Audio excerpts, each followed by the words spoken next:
So I'm from Leicester originally. I've been in Birmingham for 5 years now. I came to university 5 years ago and I studied at the University of Birmingham and I did drama and theatre arts. When I graduated university, I got an internship at the Rep and the Birmingham Hippodrome.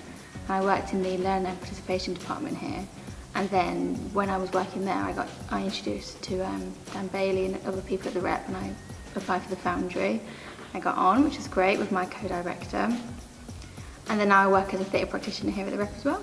So the show is about two best friends, Willy and Johnny, and the play is set 6 years on from the day of Willy's death. He was murdered in the drive-by shooting at one of Johnny's events. He's a club promoter, and it's about two friends reconnecting after a great loss. It's a true story. It's loosely based on my dad's story with his best friend Wilfred Walbrook, who unfortunately was murdered. And my grandma was a playwright, and she wrote the play 6 years after Wilfred's death. And she focused on my dad's grief and how that friendship no longer being there affected them. And yeah, it's a really lovely piece, and it's something that I'd love to put on for my dad, for Wilfred's family. I started developing this piece back in 2016 when I was on the Foundry the first time, or when I joined the Foundry.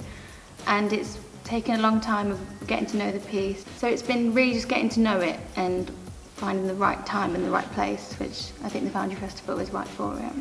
I'd say this is the perfect opportunity to get to know the new and emerging work that's coming out of Birmingham and the Midlands. And if you want to know who's doing what and what kind of things that the Rep are doing at the minute, you need to come along. See us.